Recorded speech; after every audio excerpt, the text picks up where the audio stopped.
पसंद है, ये अंदर की बात है। मेरी लाडली, देखो अपने जैसे अधम के पास तो सेवा के लिए कुछ था ही नहीं, इत्र भी मांग करके गुरुदेव भगवान से लाते थे, वही इत्र भी देते थे अपने पास, तो केवल गुरुदेव ही थे, अपने पास केवल गुरुदेव ही थे, हैं, रहेंगे। जो है वो गुरुदेव का दिया हुआ है, अंतर और बाहर भी। इतनी मिश्री का भोग लगता था, जो वृंदावन के पुष्प वो समर्पित। और सबसे बड़ी बात कृपा की ये थी कि पर्दा लगा करके, और जब मिश्री इतनी रखते थे तब रुदन होता था, स्वामिनी जी आपके लिए कुछ नहीं है हमारे पास, बस हम जैसे हैं आपके। कभी कभी रोटी मांग के जो सूखी मिली, सामने से रज के पात्र में रख के जब दिखाते थे, तो जो भोग लगता था हम तुम्हें कैसे बताएं, कि रोटी रख गई और घंटों ऐसे बैठे हैं। भाव उत्सवेन भजताम रस का, हमारी प्रियाजू को, अरे वैभव क्या, वैभव जिनका है वो तो उनके महावर लगाते हैं, और कौन सा वैभव प्रियाजू को पसंद आएगा। जिनका वैभव है वो तो महावर लगाने के लिए याचना करते हैं, उनको कौन सा वैभव। बस नमस्कार प्रियाजू को, मस्तक रखकर भूमि पर हाथ जोड़कर। और जो प्रियाजू को पसंद है श्याम, यदि आपके पास श्याम पुष्प नहीं है, श्याम मृगमद नहीं है, कस्तूरी, तो श्याम सुंदर का नाम और गुण तो है, सुना उनको। गोविंद कथा, गोविंद नाम कीर्तन ये प्यारी जी को बहुत प्रिय है। जब आप सुनाओगे ना गोपाल सहस्त्र नाम, श्रीमद् भागवत के श्लोक जिनमें रूप माधुरी श्री कृष्ण चंद्र जी की, या जो महान ऋषिकों के, क्योंकि स्पष्ट समझ लीजिए, मेरे तन मन प्राण होते प्रीतम प्रिय, मुझको तो भावती ठौर प्यारे के नैनन में, और खास बात नंद के लाल हरियो मन मोर। बस ये है हमारी श्री जी की पूजा, अगर समझ पाओ, पकड़ पाओ, श्री जी की पूजा यही है। तो बोले श्याम वर्ण के पुष्प और कस्तूरी आदि अर्पित करके 4 परिक्रमा करके। अगर आपको कुटिया में ऐसा विधान नहीं है कि आप परिक्रमा कर सके, तो आप यहां कर लीजिए 4 परिक्रमा, राधा वल्लभ जी की 4 परिक्रमा कर लीजिए, या अपने ठाकुर को ऐसा सिंहासन रखिए कि सेवा के बाद ऐसी जगह विराजमान कीजिए जहां पीछे से परिक्रमा कर सके। बड़ा महत्व है परिक्रमा का, पूजा की पूर्णता परिक्रमा से ही है। कह रहे हैं परिक्रम्य और फिर भूयो नमत्वम, 4 परिक्रमा करके भूमि पे मस्तक रख के, स्त्री शरीर है तो पंचांग, पुरुष शरीर है तो साष्टांग। ये बहुत पहले आदेश हो चुका था श्री जी की प्रेरणा से कि हर साधक 11, 21, 51, 108 जितनी शरीर में सामर्थ्य है दंडवत करेंगे। तो ये तो सखी भी कर सकते हैं, प्रगट जिनका स्त्री शरीर है, पंचांग किया फिर खड़े हो गए, मंत्र जपा फिर प्रणाम किया, पंचांग फिर खड़े हो गए, 5, 7, 11 ये तो कर ही सकते हैं ना। इससे निश्चित आप देखना बहुत आनंद का मार्ग है श्री जी की 4 परिक्रमा। अच्छा, सेवा सब आप नहीं कर रहे तो दर्शन कर रहे हैं ना, सब सम्मिलित है सेवा में। निकुंज में सेवा कैसे, एक सखी पत्रावली लगा रही तो शास्त्रों सखियां तन्मय हो रही हैं उसी पत्रावली में, तो सबकी पत्रावली की सेवा हो रही। एक पान की बीड़ी पवा रहे, सब तन्मय हो रही तो सबकी बीड़ी सेवा हो रही। ये आंतरिक विषय है, आगे जब मन पवित्र होकर सेवा में जाएगा तो आप देख लेंगे। उसमें थोड़ा होता है कि मैंने पत्रावली नहीं, कि तू हट मैं पत्रावली करूंगी, कल तूने की थी, ऐसा नहीं। सब सखियों में एक ही मन है। अगर एक प्रियाजू को चंवर कर रही है तो अनंतों सखियां चंवर कर रही। ये बात तब समझ में आएगी जब वहां प्रवेश होना। पर मान लो सुन के, ये सुनने को ही मिल रहा है, बड़ी दुर्लभ बात है। श्रीपाद आगे जो कह रहे हैं, क्षिप्त दिव्यहार निष्क कौस्तुभादि चंद्रिकम गंधलिप्त वक्ष आत राधिकांग पल्लवम राधिका विचित्र वेशभूषणादि तत्परम राधयाभिलिंगनोद्गतांचि रोम विग्रहम। अंग अंग से रूप कांति प्रकाशित हो रही है हमारी स्वामिनी जी की। पार्श्व में विराजमान कौस्तुभ मणि धारण किए हुए श्री लालजू महाराज और पल्लवों से आच्छादित लता भवन में और पल्लवों की शैया में जो हमारी प्रिया जो विराजमान, अद्भुत वेशभूषा, श्याम तमाल के समीप मानो कंचन बेली लिपटी हुई हो, ऐसी गूढ़ स्वरूप वाली प्रिया जो लब्धानन्वम भजन विभवम चैक चोरो निशीथे। बहुत जोर की बात कह रहे, चोरी चोरी भजन करना सीखो। श्रीपाद कह रहे चोरो निशीथे, निशीथ कहते हैं अर्धरात्रि को 12 बजे। चोर का प्रोग्राम 12 बजे से शुरू होता है, नहीं होता? क्योंकि 12 और 2 का जो समय होता है इसमें सब बेशुद्ध होने लगते हैं। 4 तक तो जिसको नींद ना आती हो तो 2 से 4 के बीच में आ ही जाएगी, और यही होता है भजनानंदी का भजन का समय। 12, 12:30 इसमें दिनचर्या प्रारंभ हो जाती है। 8 और 9 के बीच में शयन। भैया कमाने आए हैं, यहां ओवर टाइम भी करना है, सब सो रहे हैं, और उस समय जब हो रहा है लब्ध्वानन्वम भजन विभवम। अपने गुरुदेव भगवान की दिनचर्या काफी समय तक जब वहीं रहे तब देख पाए। सेवा तो बहुत वर्षों में उनकी कृपा से सौभाग्य मिला, पर नजदीक रह करके लगभग वो 2-2:30 बजे शयन करते थे और 4:30 बजे दिनचर्या प्रारंभ हो जाती थी। अभ्यास तो 2 बजे का पूर्व का था ही, जगने का अपने का ही। तो जैसे 12:30-1 बजे उठे तो देखा शांत बैठे, तो अरे गुरुदेव इस समय बैठे हुए, जहां और 2:30-3 बजे 4:30 बजे शौच स्नान हो सकता। क्या जीवन को कैसे प्रियाजू के चरणों में समर्पित किया जाता है, गुरुजनों से समझ में आता है। कभी कोई बाल भोग,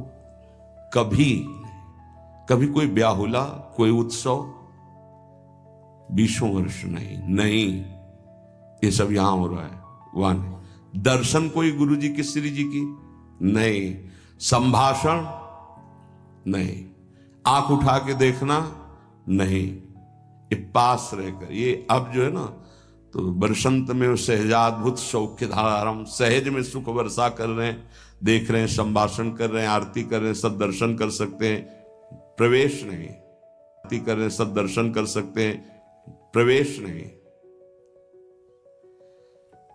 लब्ध्वानन्वम भजन विभवम चैक चोरौ निशीथे, आदेश कर रहे हैं हमारी श्री जी का भजन चोर चोर करो, चोर चोर, चोरी चोरी, कोई जान न पावे कि आपकी कितनी ऊंची अवस्था है। हे भजन का स्वरूप समझो, अंदर ही अंदर आपके आग जल जाए भजन करने की। जितना नींद को कम कर पाओ धीरे धीरे, ऐसा वो कम करना नहीं माना जाएगा कि सत्संग में सो गए, माला चलाते समय सो गए, फिर ये ठीक नहीं, ये विक्षेप नहीं होना चाहिए।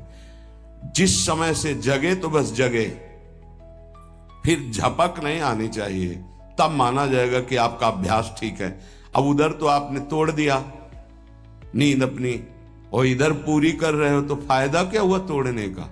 सत्संग में नींद पूरी कर रहे हो, कीर्तन में नींद पूरी कर रहे हो, और आप तो ये उपासना में ऐसा ठीक नहीं है।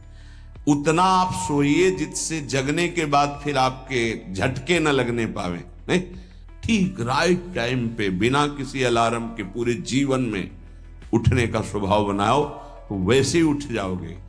वो घड़ी दिमाग में चलती है अपने आप, 5 मिनट नहीं कहते आगे पीछे नहीं। तो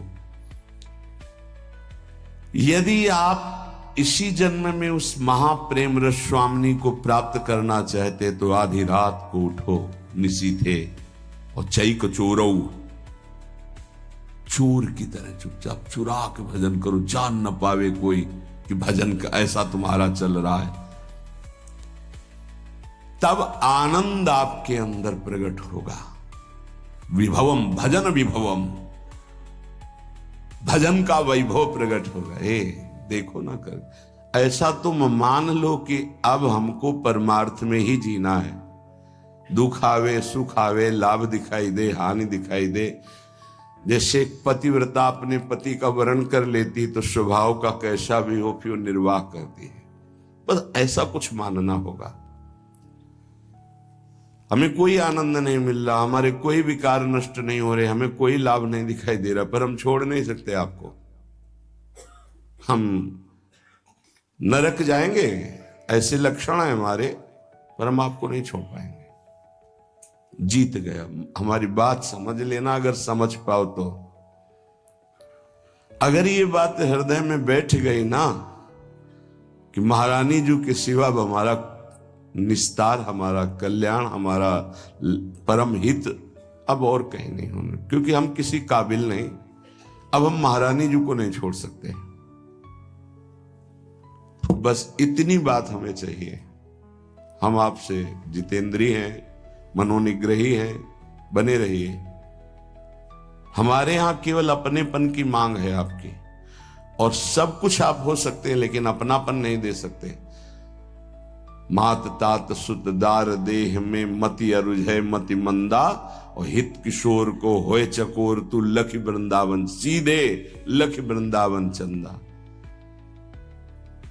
एकमात्र प्रियाजू का आश्रय, आदेश विधान सब कुछ स्वीकार। गृह त्याग करा रहे हैं आचार्य चरण, पुत्र पत्नी वैभव सम्मान त्रिभुवन पूजित। आदेश होता है कि राधा वल्लभ जी को, दो सखियों को प्रश्नवाचक चिन्ह नहीं आया कि प्रभु अभी तो त्याग के ही आ रहे हैं, क्या कहेंगे देवन वाले कि हित हरिवंश महाप्रभु यहां तो गृह त्याग किया। अच्छा, कहीं स्फुरण भी नहीं हुआ। क्यों? जोई प्यारो करे सोई मुहि भावे। आज उसी वंश से, उन्हीं आराध्य देव से लाखों का निकुंज में प्रवेश हुआ, हो रहा है, आगे होता रहेगा।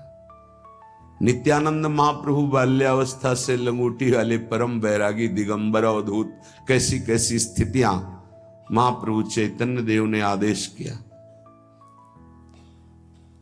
आपको विवाह करना है और ऐसी संतान प्रकट होनी है जिससे लोक मंगल होगा। दोबारा प्रश्न नहीं किया कि आप गृहस्थ से विरक्त में पदार्पण किया और यहां बाल्यावस्था से विरक्त अब गृहस्थ की आज्ञा, सरकार ये कैसी आज्ञा, कभी प्रश्न नहीं किया। नाम जापक हैं, मार मार के खाल खींच दी गई, उनके हृदय में प्रश्न नहीं हुआ कि ऐसा विधान क्यों बनाया हरि। बहुत विचार करने पर उपासक को बहुत धैर्यवान होकर के इस मार्ग में चलना है, ऐसे चला जाता है। ये मार्ग ऐसे चला, कुछ पकड़ना मत तो वो आपको पकड़ लेंगे, गिरोगे नहीं। क्यों म्यों प्रश्न उत्तर ये सब नहीं। जिसका हृदय आराध्य देव के चरणों में समर्पित हो जाता है वही इसके रहस्य को जानता है। ये सब साधन एक प्रक्रियाएं हैं। अगर प्रभु से अपनापन नहीं हुआ तो कोई खास बात नहीं। साधन का कोई खास, साधन का सब साधन कर यह फल सुंदर, प्रभु पद पंकज प्रीति निरंतर। अभी कैसे विषयी पुरुषों को समझ में आएगी? बहुत सुलझने की जरूरत है, नहीं ये जीवन व्यर्थ चला जाएगा। दुर्वितर्क्यानुभाव युक्ता देवी निकुंज देवी श्री स्वामिनी जी बड़े बड़े तार्किकों के भी तर्क से पकड़ में आने वाली नहीं है।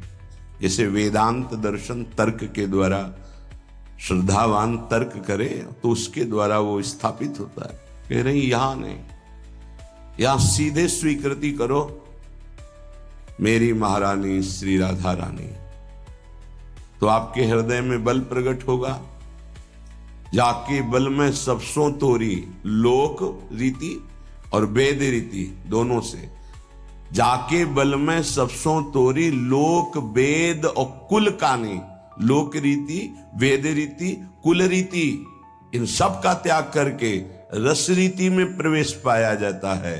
तो किसके बल से? मेरी महारानी श्री राधा रानी। जाके बल में सबसों तोरी लोक वेद कुल कानी, मेरी महारानी श्री राधा रानी। ये तर्क का विषय नहीं, यहां स्वीकृति का विषय है। अब उपासना बताए। पहले तो ये कह रहे हैं कि ये बहुत निगूढ़ भाव है, इसे वेद प्रमाणित भी नहीं कर सकते आप। श्रद्धा और विश्वास करके रसिकों की बात मान लो। यहां तर्क वितर्क की कोई गुंजाइश नहीं है। ये भाव देश है, ये तर्क देश नहीं है। अब हमारी स्वामिनी जो केवल हाथ जोड़ने मात्र से प्रसन्न हो जाती है, इतनी करुणामय। इसीलिए लालजू महाराज जब सेवा में प्रवेश होते हैं तो ऐसे प्रवेश होते हैं, करबद्ध। बहुत कृपालु हैं, दयालुता की सरलता की मूर्ति हैं स्वामिनी जी। जो बड़े बड़े सिद्धांतों की रचना करके उपदेश करने वाले और उनके फल को देने वाले प्रभु हैं, ये उनके अधीन हैं। प्यारी जी की एक भ्रकुटी के इशारे से घोर पापी को भी वो पद प्राप्त करा देंगे जो बड़ी बड़ी साधनाओं से नहीं मिलता है। विश्वास कीजिए, आपको लगेगा केवल बातें ही हैं कि प्रमाण भी है। तो नरवाहन जी कोई भी सदाचरण नहीं था। 84 कोष ब्रजमंडल का मूर्धन्य राजा जरा भी ब्रज 84 कोष में उनके खिलाफ या उनकी अधीनता न स्वीकार करने पर प्राणदंड मिलता था। सीधे प्राणदंड, कोई क्षमा याचना नहीं। ऐसा उनका स्वभाव और प्रभाव था। महाप्रभु हरिवंश चंद्र जो राधा वल्लभ लाल जो पालकी में विराजमान रसिक जनों के साथ गुण कीर्तन नाम कीर्तन जय जयकार होते हुए आए और लता भवन में विराजमान किया। सेवकों ने सूचना दी कि कोई महान तेजस्वी पुरुष आभूषण आदि लेकर के अपने इष्ट देव के साथ पधारे हुए, पर उनका तेज ऐसा है कि हम लोगों की हिम्मत ही नहीं कि उनके सामने जा सके। ये आपसे निवेदन करते हैं। नरवाहन जी ने विचार किया कि ऐसा कौन तेजस्वी ब्रजमंडल में जो हमारे आज्ञा पर क्रूर हिंसा कर देने वाले कठोर हृदय वाले भी भय धारण कर रहे हैं, सामने नहीं गए, हम स्वयं चल के देखेंगे। एक भागवतिक आभा होती है, एक भागवतिक बल होता है, वो जिस पर कृपा होनी होती उसी को अनुभव में आता है। जैसे अपने गुरुदेव भगवान के पास जब जाते हैं तो एक भागवतिक बल वहां स्थापित है। वो शायद है कि लाडली जी की कृपा से आपको दिखाई देगा। रोम रोम उस समय बिल्कुल अलर्ट रहता है, सावधान। एक अद्भुत कि जब गुरुदेव श्री जी को देख रहे हैं तो हम गुरुदेव को देख सकते हैं, लेकिन जब गुरुदेव हमारी तरफ देखेंगे तो हमारी हिम्मत नहीं कि हम देख सके, नेत्र झुक जाएंगे ऐसे। वो एक अद्भुत बल होता है। नरवाहन जी पर कृपा होनी थी। हितजू महाराज किसी भी भाव से कोई आवे तो उसको श्री जी प्रदान करते, इतने अद्भुत दाता है। महिमा तेरी कहा कहो, श्री हरिवंश दयाल तेरे द्वारे बटत हैं सहज लाडली लाल। बड़ा विचार कर रहा था, कैसे होंगे, क्या प्रभाव होगा। जब दर्शन करने के लिए आए तो हिम्मत नहीं पड़ी सामने जाने की। लता भवन की ओट से देखा, जैसे प्रियाजू के नेत्र ऐसे हितजू महाराज के नेत्र, अतुलित रस बरसत सदा, सुख निधान बनवास, अद्भुत महिमा महि प्रगट सुंदरता की रास। सुंदरता की रास कनक द्युति देह रुचि, जैसे स्वामिनी जू के श्रीअंग की कांति, सात कुंभ तन गोरी, ऐसे हित सजनी स्वरूपा महाप्रभु हरिवंश चंद्र जू की। अजान बाहो कमल नयन, सुंदर नासिका सुंदर थोड़ी, युगल चरणारविंद, पान किया और बस उन्मत्तता छा गई। अभी राधा वल्लभ जी को देखा ही नहीं था, केवल महाप्रभु को देखा था। बस हृदय में बैठा लिया। वहां रसिक जन कीर्तन कर रहे थे, राधा वल्लभ श्री हरिवंश, श्री वृंदावन श्री वंचन। बैठा लिया, राधा वल्लभ श्री हरिवंश, राधा वल्लभ श्री हरिवंश। ये नाम जपते ही कुछ दिनों में ऐसा लगने लगा कि मैं बहुत अधम हूं, अब नहीं करूंगा, अपने हाथ से किसी की हिंसा नहीं करूंगा, कभी चोरी नहीं करूंगा, कभी किसी से कर नहीं लूंगा, ऐसा। और एक तरह से परम वैरागी होकर रह रहे हैं, पर कार्यक्रम उनका वही चल रहा है। उनके अनुगामी जनों ने जैनी व्यापारी की बड़ी नौका को रोका और कहा यहां से निकलने वाले को कर देना पड़ता है। उसके साथ कई 100 सैनिक बलवान थे, तो सैनिकों के बल के कारण उसने कर देना अस्वीकार कर दिया। युद्ध हुआ, समस्त सैनिक मारे गए, जैनी को बंदी बना लिया, पूरी संपत्ति नाव की हड़प ली। छोटी मोटी नाव नहीं जिसमें 8-9 से सैनिक सुरक्षा में हो तो कितना ऐश्वर्य होगा। पहले नावों से ही व्यापार होता था। नौका पूरी जब्त कर ली गई, उसको बंदी बना लिया गया। और उसमें जो मुखिया थे, क्योंकि नरवाहन जी तो राधा वल्लभ श्री हरिवंश आठों पैर जप में लग गए थे, कैसी असीम कृपा हुई थी। पहले दर्शन में ही लुट गए थे, अब वो कैसे लूटेंगे। उनके अनुयायियों ने उस जैनी से कहा कि अगर आप जितनी संपत्ति है इतनी दोबारा नहीं मंगाते हैं तो आपको फांसी की सजा दी जाएगी। उतनी संपत्ति उसके पास थी नहीं। धीरे धीरे फांसी का समय निश्चित हो गया कि कल फांसी दी जाएगी। तो रात में 9-10 बजे शयन भोग लेकर के एक दासी गई और उससे कहा कि तुम सावधान, कल तुम्हारी मृत्यु का दिन है। रो पड़ा, मेरा क्या अपराध। बोला यहां अपराध नहीं गिने जाते, यहां कोई निर्णय नहीं होता, मारे जाओगे कल तुम। उसका कोई उपाय बचने का? बोले एक उपाय है, रात्रि के 12 बजे राधा वल्लभ श्री हरिवंश, राधा वल्लभ श्री हरिवंश जोर से उच्चारण करना। मुझे पूरा विश्वास है ये नाम तुम्हें बचा लेगा। अरे तो मरने वाले को जैसे संजीवनी बूटी मिल जाए। थोड़ी ही देर के बाद उच्च स्वर से शुरू किया, राधा वल्लभ श्री हरिवंश, राधा वल्लभ श्री हरिवंश। वो आवाज नरवाहन जी जहां एकांत में जप कर रहे थे वहां पर। अरे ये तो अपराध बन गया, मेरे गुरु जी का कोई शिष्य बंदी बना लिया गया। तत्काल गए, खुलवाई जेल, अंदर गए, हाथ जोड़ा, प्रणाम किया और कहा मुझे क्षमा करना, मुझे पता नहीं था आप हमारे गुरु भाई हैं। अपने सैनिकों को बुलाया और कहा तत्काल पूरी संपत्ति दी जाए और अधिक संपत्ति इनको दी जाए। उनसे हाथ जोड़ के कहा कभी गुरु जी के सामने ये चर्चा मत चलाना कि आपको इस तरह से प्रताड़ित किया गया। आज से बिल्कुल आदेश लागू हो जाएगा, कुछ किसी के साथ ऐसा नहीं होगा, नहीं तो बहुत बड़ी गलती हो जाती। जहां उसको फांसी की सजा मिलनी थी वहां नवीन वस्त्र धारण कराकर सारी संपत्ति सब। उसके मन में आया एक बार तो उनसे मिलूं जिनके नाम के बल से मुझे सम्मान मिला, जहां मृत्यु मिलने वाली थी, और व्यापार में जो लाभ मिलता उससे अधिक धन मिल गया। उनका मूल तो मिला ही, और भी संपत्ति नरवाहन जी ने दी इस बात की कि मेरा गुरु भाई है।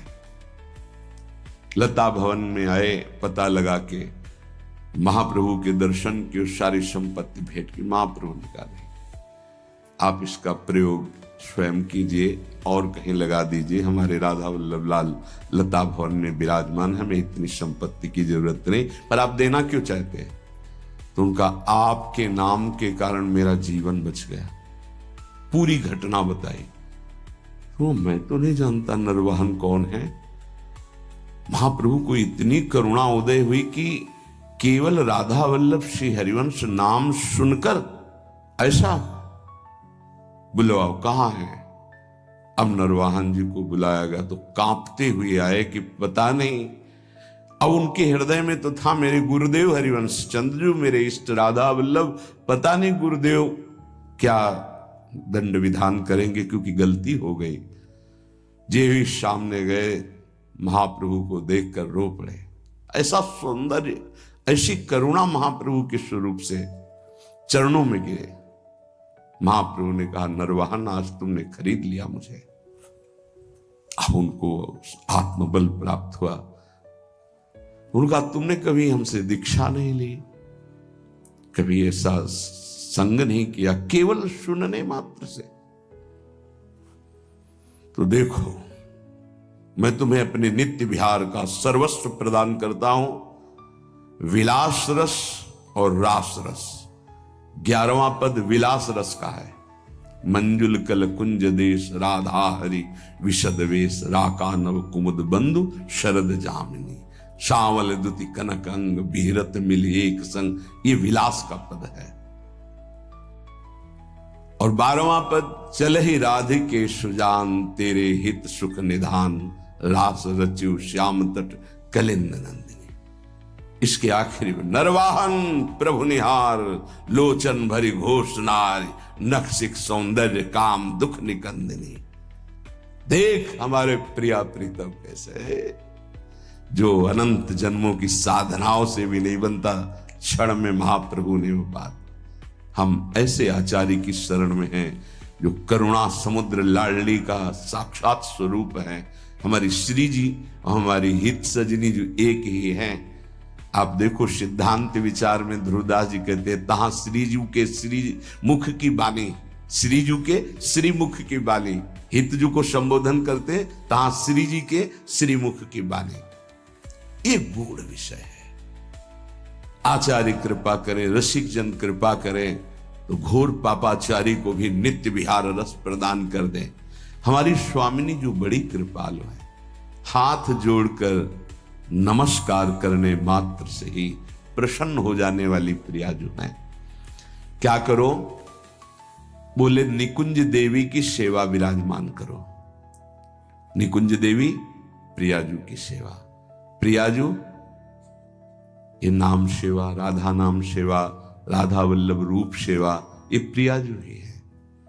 राधा ही जहां की वल्लभ है, यह है प्रेम उपासना। यहां की वल्लभ कौन है, प्रीतम कौन है? मेरे प्राणनाथ श्री श्यामा, शपथ करो तृण छिए, रहो को काहू मन हुए। हमारी प्रियाजू को श्याम वर्ण बहुत पसंद है, प्रीतम के श्रीअंग कांति के कारण।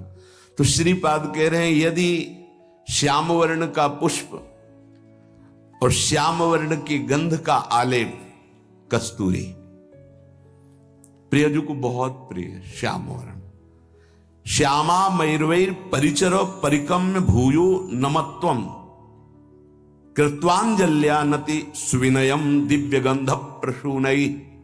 सुंदर पुष्प श्याम वर्ण का हो, श्याम कमल या और भी श्यामता लिए हुए, बहुत प्रिय है प्रियाजू को। कस्तूरी आदि का लेपन और सुगंधित द्रव्य आदि अर्पित करके, हाथ जोड़ करके, हृदय से अपनापन करके, परिकम में 4 परिक्रमा करके, भूयो नमत्वम, भूमि में मस्तक रख करके नमस्कार कर दो, तो स्वामिनी जो अपना सर्वस्व प्रेम प्रदान कर देती है। बहुत करुणा में, ऐसा कुछ नहीं लिखा जो सब कोई न कर सके।